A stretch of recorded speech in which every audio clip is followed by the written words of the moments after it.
Assalamualaikum warahmatullahi wabarakatuh. Teman-teman, untuk video kita kali ini kita akan membahas tentang bagaimana caranya melakukan pelaporan SPT online yang bisa kita lakukan secara mandiri di rumah. Dan untuk langkah pertama kita tinggal buka browsernya, terserah kita pakai Chrome misalkan, kemudian kita klik DJP online.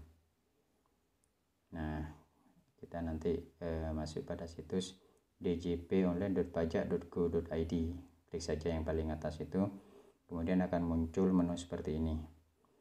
Nah, kalau sudah muncul seperti itu, kemudian kita masukkan NPWP dan kata sandi serta kode CAPTCA-nya itu. Nah, untuk NPWP sendiri saya kira semuanya sudah punya, tinggal masukkan saja. Kemudian untuk kata sandi, kalau sudah tahu kata sandinya apa, kita tinggal masukkan. Kalau misalkan kesulitan dengan kata sandi, maka kita bisa klik lupa sandi, atau langkah yang paling sederhana kita ke kantor pajak terdekat untuk menanyakan masalah itu. Nah, kalau sudah ketemu kata sandinya apa, lalu kita masukkan di situ, kemudian siap untuk kita login. Nah, karena kebetulan saya sudah pernah masuk di laman ini, maka saya tinggal klik saja.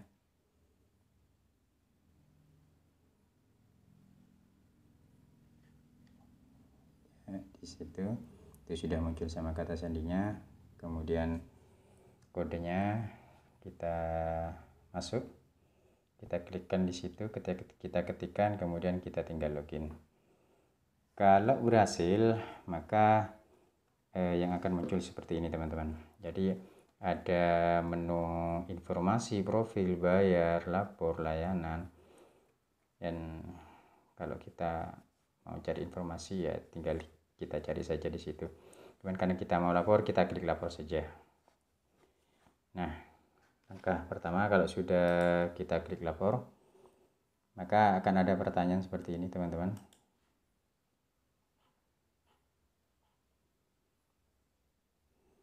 Untuk menjawab pertanyaannya, kita buka buku petunjuknya, kolom petunjuk. Nah, di situ tinggal kita baca. Dan pertanyaan yang pertama, apakah Anda menjalankan usaha atau pekerjaan bebas? Apa yang dimaksud dengan pekerjaan bebas? Di situ sudah ada penjelasannya, tinggal teman-teman baca. Kemudian pilih sesuai dengan keadaan yang sebenarnya. Kalau kira-kira ya, silahkan klik ya. Kalau tidak, ya silahkan klik tidak. Nah, dalam hal ini kita akan klik tidak. Kalau sudah, akan muncul pertanyaan kedua, apakah Anda seorang suami atau istri yang menjalankan kewajiban perpajakan terpisah?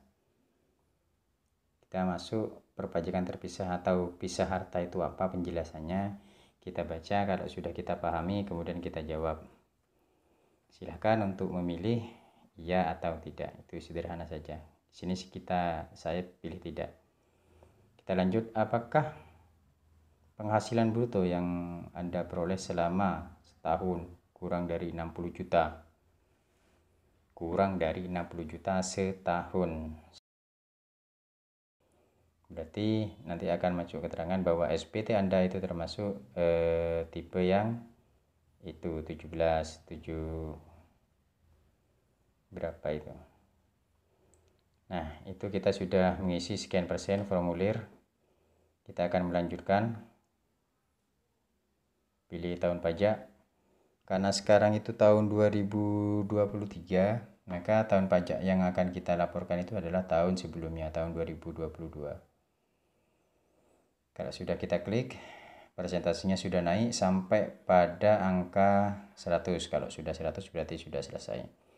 Dan kita akan melanjutkan pada tahapan berikutnya. Tinggal ngisi saja ini. A, tentang pajak penghasilan. Ada beberapa pertanyaan di situ. Satu, penghasilan Anda berapa, kan gitu ya. Penghasilan bruto dalam negeri sehubungan dengan perpajakan dan penghasilan. Coba saya isi 30 juta. Kemudian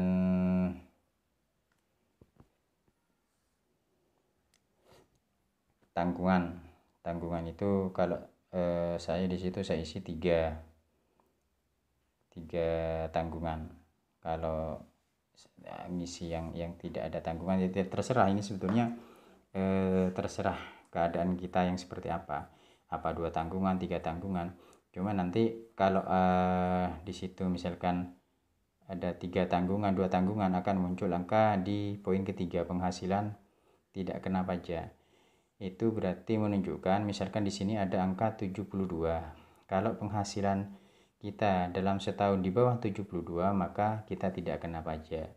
Kalau penghasilan kita itu di atas 72, maka kita nanti akan kena pajak. Nah, di sini saya tulis 30 juta per tahun. Maka kalau sudah, kita lanjutkan masuk ke poin B. Pada poin selanjutnya, penghasilan yang dikenakan PPh. Karena di data yang di poin A itu tidak ada yang kena pajak, maka kita biarkan saja itu kosong. Dan kemudian bisa kita lanjutkan pada poin berikutnya, yaitu poin C, daftar harta dan keterampilan dan kewajiban. Ini daftar harta yang dimiliki. Misalkan katakanlah ada, kalau penghasilan 30 juta, ada sepeda motor 15 juta misalkan. Maka di situ kita tulis 45 juta. Itu jumlah harta kita secara keseluruhan pada akhir tahun 2022.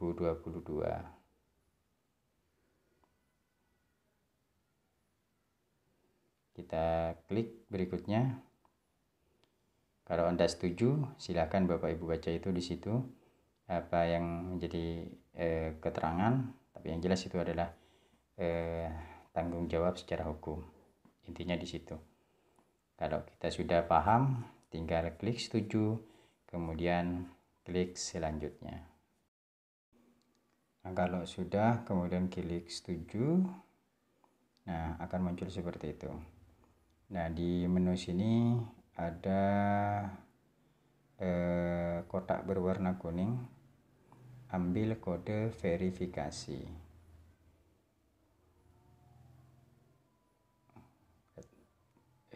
Kalau sudah muncul seperti itu, kita klik yang tombol warna kuning itu, kemudian pilih media pengiriman kode verifikasi. Kita mau pakai SMS bisa, mau pakai email juga bisa. Cuman kalau pakai SMS, maka nanti akan dikenakan biaya. Untuk satu SMS itu berapa? Nah, maka yang sederhana saja kita pakai yang email. Jadi kalau yang di sini saya pilih yang email, kemudian klik OK. Nah, kalau sudah muncul sukses, kita klik OK. Kemudian masukkan kode verifikasi. Nah, untuk tahu kode verifikasinya, maka kita masuk pada Gmailnya kita yang kita masukkan di awal tadi, Gmail pribadi. Kalau sudah, kebetulan saya bukanya dari HP, sudah ketemu kode verifikasinya, kita akan masukkan, kemudian klik kirim SPT. Maka muncullah seperti ini teman-teman, penghasilan Anda di bawah PTKP. Silakan teman-teman baca apa yang dimaksud dengan keterangan ini. Kalau sudah dipahami, kemudian bisa kita tutup. Ini kita pilih saja puas.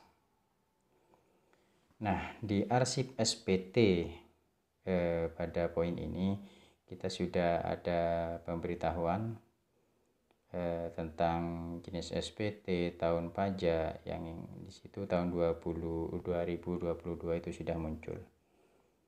Berarti kita sudah bisa dikatakan selesai. Nah, dan untuk informasi selanjutnya, kalau kita ingin tahu, di situ ada menu aksi. Tahun 2022 itu sudah muncul. Berarti kita bisa dikatakan sudah selesai. Kita selanjutnya masuk pada menu aksi yang oke, itu informasinya tentang apa yang sudah kita lakukan tadi. Jadi bisa kita tutup. Kalau kita mau kirim, kita klik yang tanda panah, tinggal klik ya. Kalau sudah muncul centang seperti itu, kita klik ya.